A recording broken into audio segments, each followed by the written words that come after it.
que exatamente significa nascer de novo e por que esse processo é tão essencial? O batismo nas águas é a mesma coisa que o novo nascimento? Como o Espírito Santo age na regeneração de uma pessoa? Essas são algumas perguntas que estaremos estudando.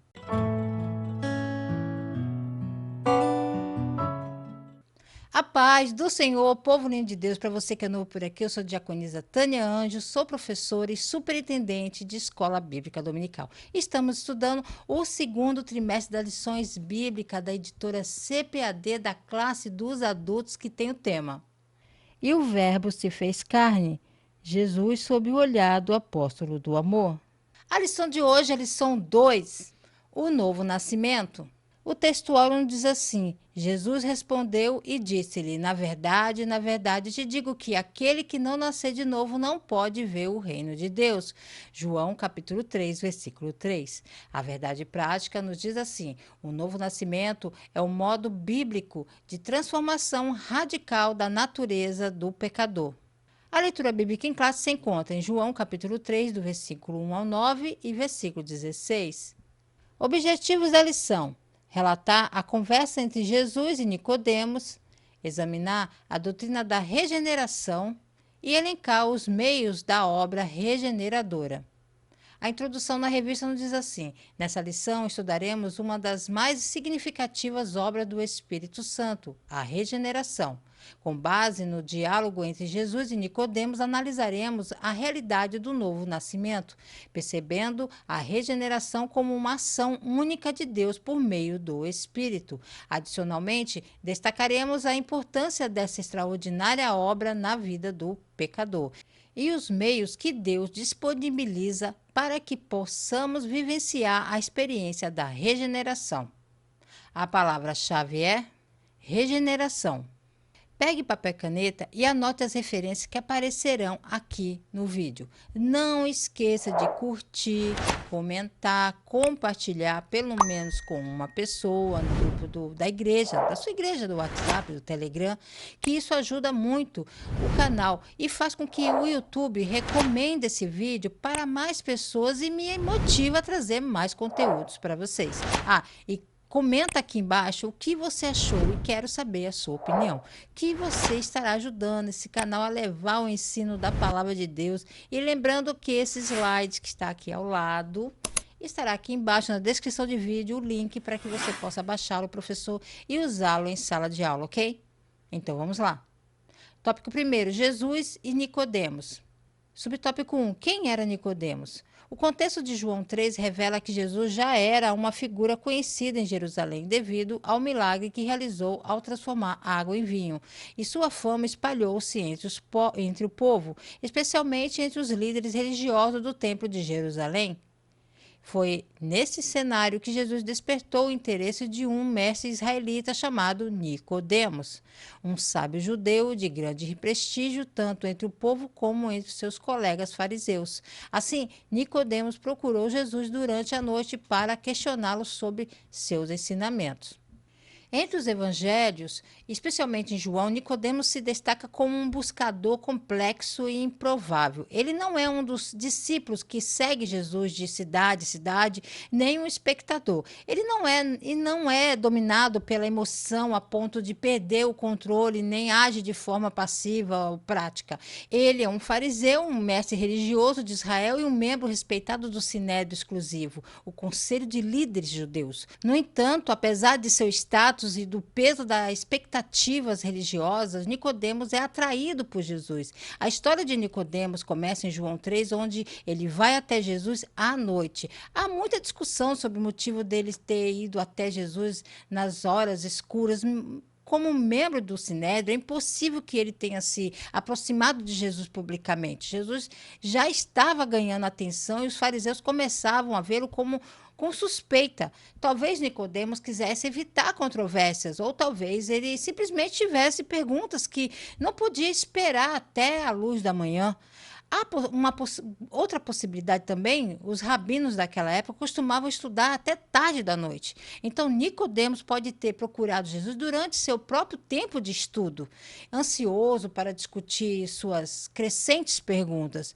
Nicodemos visitou Jesus à noite, imagino carregando uma lanterna, uma lamparina que lhe dê luz suficiente para os próximos passos que ele precisa dar. Frequentemente a fé é assim.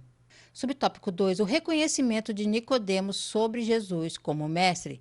O versículo 2 indica que Nicodemos percebeu a autoridade que o Pai concedeu a Jesus chamando-o de Rabi. Nesse contexto, nota-se que não existia hostilidade nas palavras de Nicodemos para com Jesus, mas sim um genuíno interesse em compreender o ensino novo apresentado pelo nosso Senhor. Esse interesse também decorre do reconhecimento de Nicodemos em relação aos milagres realizados por Jesus, que demonstraram que nosso Senhor era mais do que um simples mestre, era um enviado de Deus. Embora essa passagem seja única nos evangelhos, a história de Nicodemos é familiar para muitos, onde outros viam Jesus ou seus ensinamentos como ameaça ou algo a ser descartado. Nicodemos via um mestre que valia a pena ouvir, uma voz descrevendo o reino de Deus de maneiras que ele nunca tinha ouvido antes. Chamar Jesus de Rabi é significativo. No Evangelho de João, apenas os seguidores de Jesus usam esse título para ele,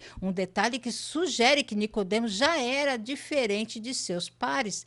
Ele viu em Jesus algo que valia a pena investigar, mesmo que isso despertasse questões inquietantes. Nicodemos reconhece que Jesus veio de Deus por causa dos sinais que ele realizou enquanto estava em Jerusalém. Sinais, no uso de João em seu livro, são milagres que apontam para a autoridade divina de Jesus. E Nicodemos atribuindo isso a Jesus no início da conversa. Esse é um dos 3 encontros que vemos Nicodemos passar de um curioso buscador para um defensor silencioso para um seguidor ousado, mostrando-nos que a fé firme geralmente começa com incerteza no escuro. A história de Nicodemos é mais do que crença, é sobre a coragem necessária para seguir em frente e fazer a próxima coisa certa. Ao caminharmos por esse momento na vida de Nicodemos, somos convidados a refletir sobre a natureza da fé à medida que ela cresce e muda. Geralmente começamos com perguntas ocultas e movendo-se quando estamos prontos para uma ação ousada. Subtópico 3. O diálogo entre Jesus e Nicodemos. A partir do versículo 3, a afirmação que diz Jesus sobre o conceito de nascer de novo e nascer da água e do Espírito para poder ver o reino de Deus deixou Nicodemos perplexo. As palavras água e Espírito aparecem frequentemente ao longo do Evangelho de João, transmitindo a ideia de elementos fundamentais para a nossa admissão no reino celestial. Dessa forma, a referência à água e ao Espírito recorda-nos a mensagem de João Batista sobre o arrependimento dos pecados e uma nova forma de viver. Nicodemos está claramente lutando com a forma como os ensinamentos de Jesus se encaixam em sua própria compreensão e sua tradição de fé, a lei, da qual ele é especialista, e sua experiência vivida. Em resposta, Jesus desafia Nicodemos com uma mensagem poderosa: a menos que alguém nasça de novo, não pode ver o reino de Deus. Esse ensinamento confunde Nicodemos. Como alguém que valorizava as Escrituras, ele estaria familiarizado com a profecia de Ezequiel, de Deus purificando o seu povo e dando a eles um novo coração, colocando dentro deles um novo espírito. E a nova aliança de Jeremias, onde Deus escreve a lei nos corações de seu povo. Mas estando ele ainda enraizado em uma tradição de obediência externa e lei, ele luta para compreendê-la. O judaísmo antigo celebrava vários rituais que marcavam os estágios do ciclo da vida judaico, começando com o nascimento e a circuncisão, continuando com a ordenação e vários níveis de liderança judaica, culminando na morte desse indivíduo em uma idade madura. Nicodemos estava em seu estágio final de tal ciclo da vida, idade madura e status de liderança judaica de alto nível, quando Jesus o surpreendeu com sua declaração de que você deve nascer de novo.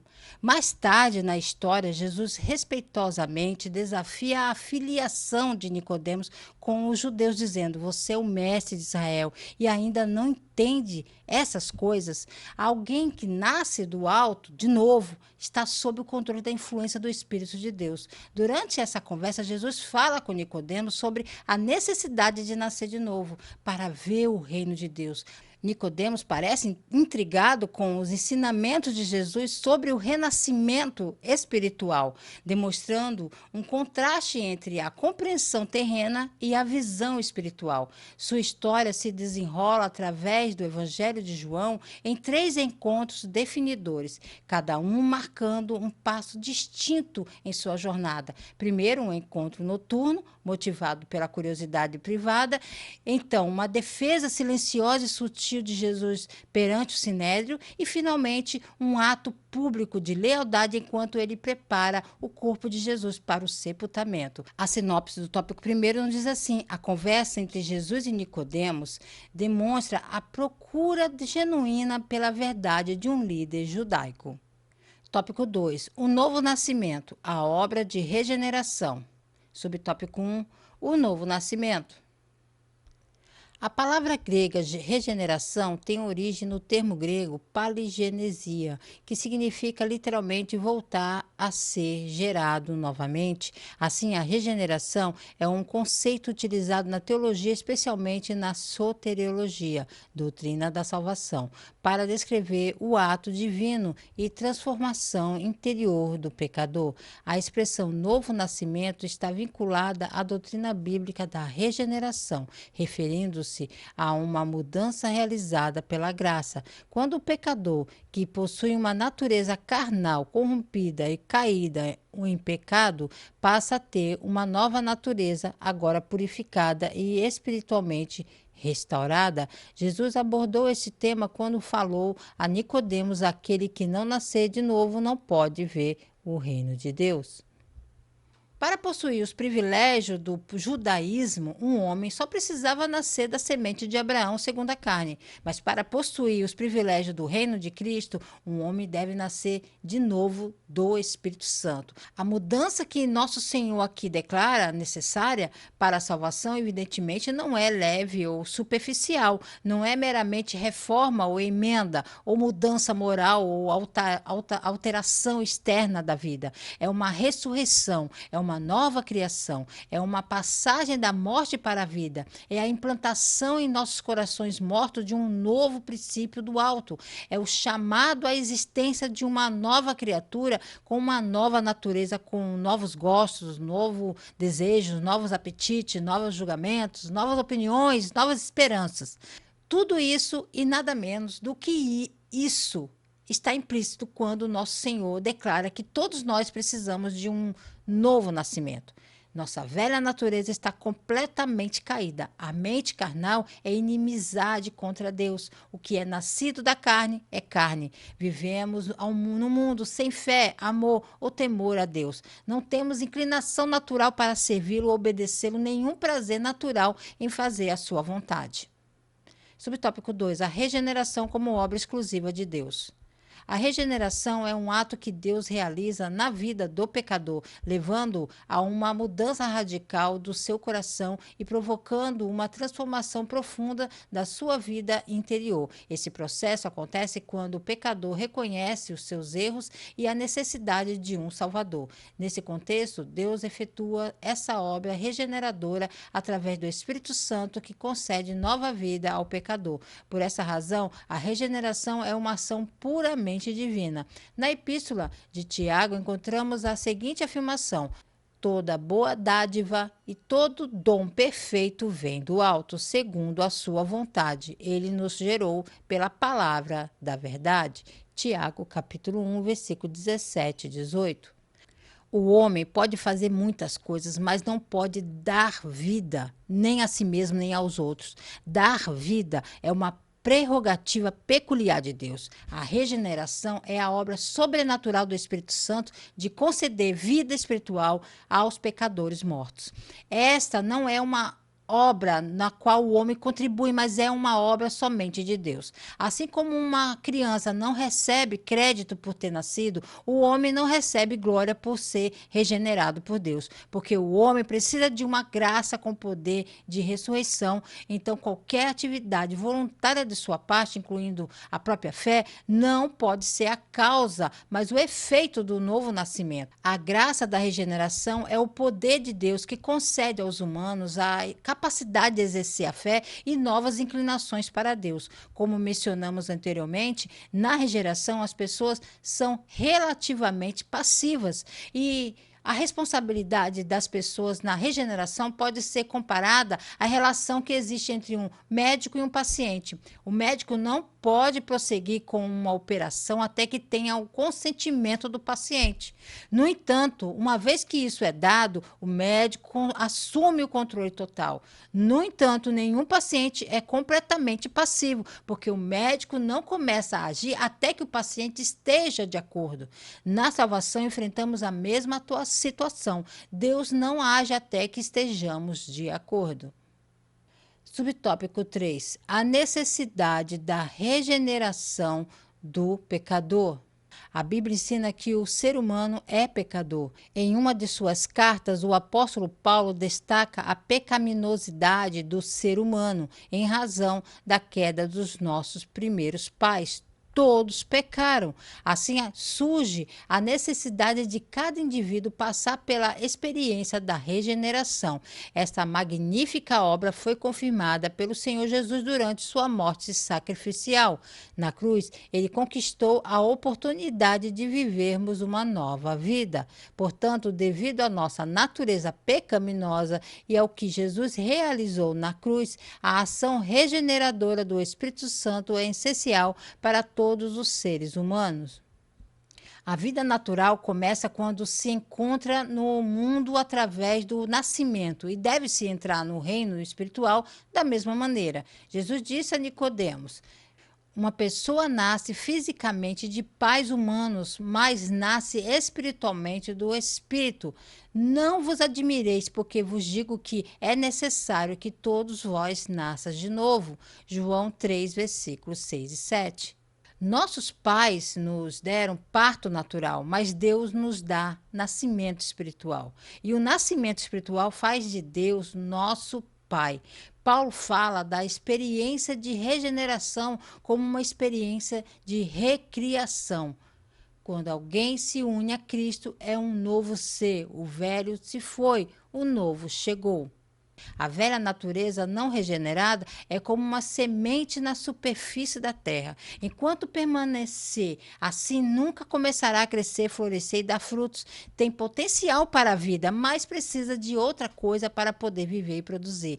Precisa ser acelerado. E como observamos no subtópico anterior, a regeneração é o ato de Deus pelo qual pessoas espiritualmente mortas são vivificadas pelo Espírito Santo para que o sene da vida divina implantado nelas possa começar a crescer, florescer e dar frutos. A sinopse do tópico 2 nos diz assim: o ser humano é por natureza um pecador, por isso a obra de regeneração é uma ação exclusiva de Deus.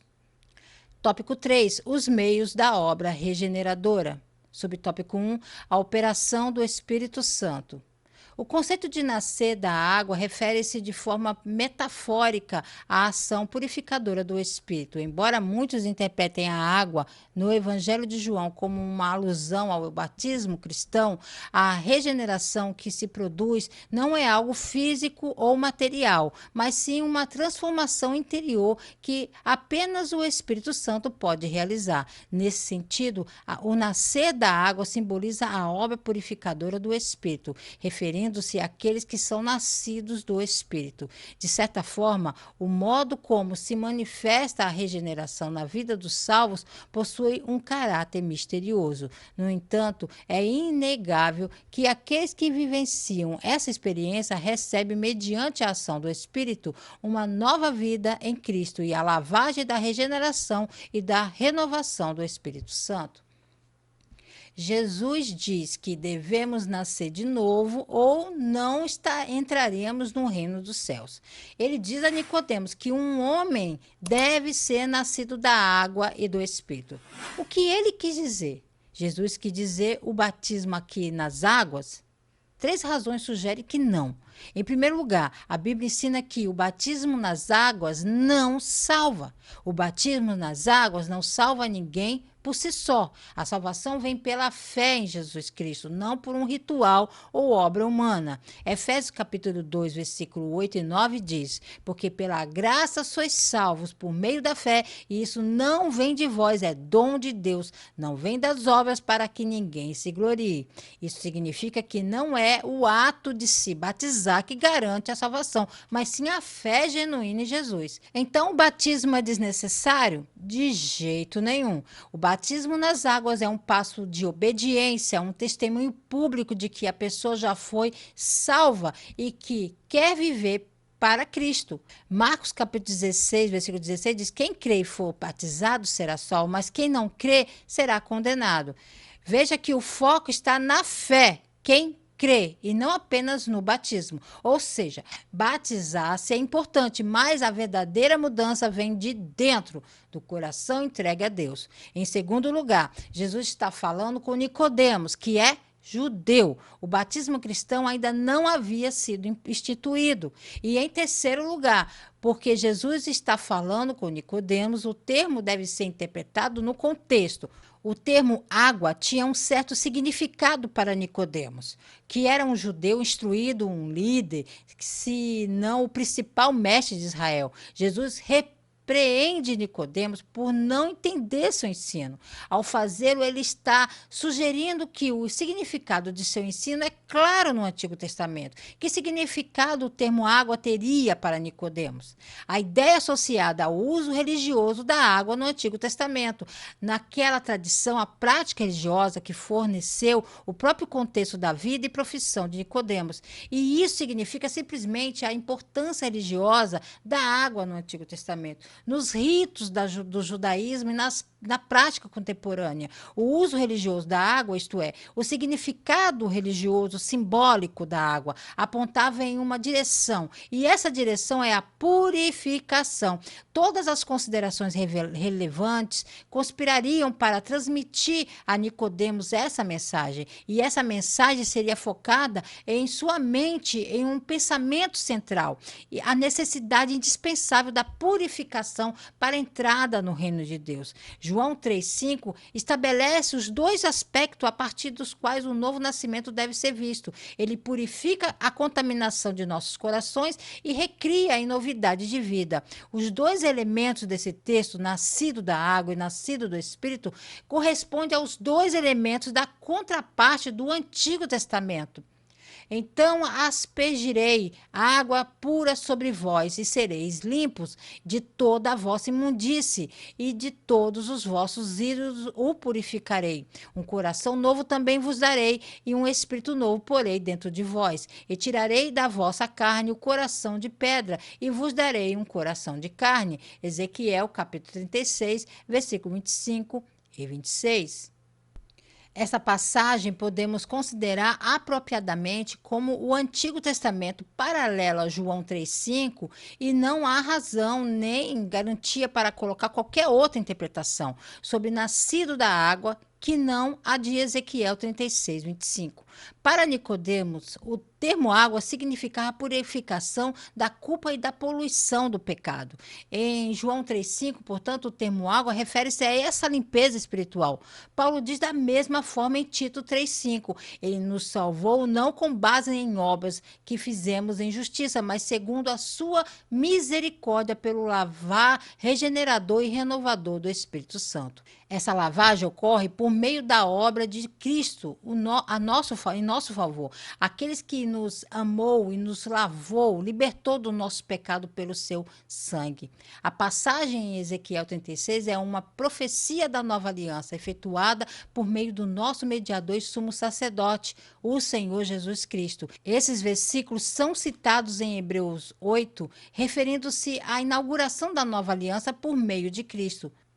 Subtópico 2, a palavra de Deus. A palavra de Deus tem poder regenerador na vida do pecador, conforme podemos ler na epístola do apóstolo Pedro, sendo de novo gerados não de semente corruptível, mas da incorruptível, pela palavra de Deus viva e que permanece para sempre. Semelhantemente, em Tiago, lemos que pela sua vontade Deus nos gerou pela palavra da verdade. Portanto, o Novo Testamento apresenta com clareza o caráter regenerador da palavra de Deus. Por isso, ela é tão poderosa, viva e eficaz, pois alcança o lugar mais profundo do pecador, que mensagem humana alguma tem poder de alcançar. Ela é a semente de que o Espírito Santo se serve para gerar uma nova criatura. As pessoas estão todas no deserto do pecado, buscando e sedentas pela realidade. A resposta para seus problemas espirituais requer que eles venham ao oásis, à fonte da vida. Alguns veem milagres ou ilusões e recusam-se a vir a Cristo, que é o oásis. Aqui a alegação não é que Cristo é um caminho entre muitos, ele é o caminho. Pois em Jesus Cristo, Deus desce até as pessoas e as alcança nas profundezas de sua corrupção. Ele os vivifica na vida espiritual, levando-os a uma nova vida. A pregação da palavra da verdade é o meio que Deus usa para trazer a regeneração das pessoas. Assim, sua palavra se torna um agente na obra da regeneração. A pregação da palavra, então, é o meio que Deus usa para levar as pessoas à salvação. Subtópico 3. A vontade soberana de Deus. A palavra de Deus ensina que é intenção divina que todos os seres humanos alcancem a salvação e cheguem ao conhecimento da verdade. O plano de salvação de Deus revela a sua vontade perfeita, desejando que ninguém seja condenado eternamente, como é mencionado na epístola de Pedro. No entanto, segundo a sua vontade permissiva, as pessoas têm a liberdade de fazer escolhas, decidindo se buscam ou não o perdão divino e, por consequência, a vida eterna. Logo, o ser humano não pode escapar de sua tomada de decisão. A Bíblia ensina claramente que Deus deseja que todas as pessoas alcancem a salvação e cheguem ao conhecimento da verdade. Isso significa que o amor e a graça de Deus não são exclusivos para um grupo específico, mas disponíveis para toda a humanidade. 1 Timóteo capítulo 2, versículo 3 e 4 diz: Isto é bom e agradável diante de Deus, nosso Salvador, que deseja que todos os homens sejam salvos e cheguem ao pleno conhecimento da verdade. Deus não exclui ninguém.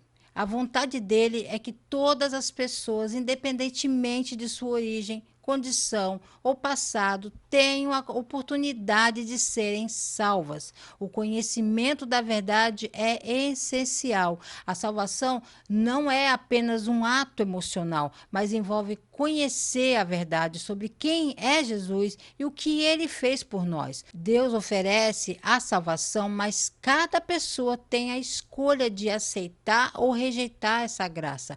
O sol nasce todos os dias e sua luz e calor estão disponíveis para todos, mas algumas pessoas escolhem ficar dentro de casa, com as janelas fechadas. Assim é a salvação. Deus oferece a todos, mas algumas pessoas escolhem não recebê-la. A sinopse do tópico 3 nos diz assim: a ação do Espírito, a palavra de Deus e a vontade soberana divina são os instrumentos através dos quais Deus atua na regeneração do pecador. Conclusão da revista nos diz assim: a obra de regeneração do Espírito Santo possibilita ao pecador a participação na natureza divina. Este recebe pleno acesso ao reino de Deus, bem como a sua filiação divina, aos que creem no seu nome. Dessa forma, assim que o pecador se arrepende e aceita o Evangelho, o Espírito Santo começa a residir nele e realiza a obra da regeneração, capacitando-o para enfrentar a sua velha natureza e garantindo que ele alcance a vitória total em Cristo Jesus. A experiência do novo nascimento, como vimos, inicia um potencial de desenvolvimento que tem como objetivo a semelhança de Cristo. Fomos escolhidos, separados para nos tornarmos como Jesus. O desenvolvimento da vida espiritual continuará enquanto cada um de nós viver e não será concluído até que sejamos glorificados. Enquanto aguardamos sua gloriosa aparição, mantemos nossas vidas em pureza.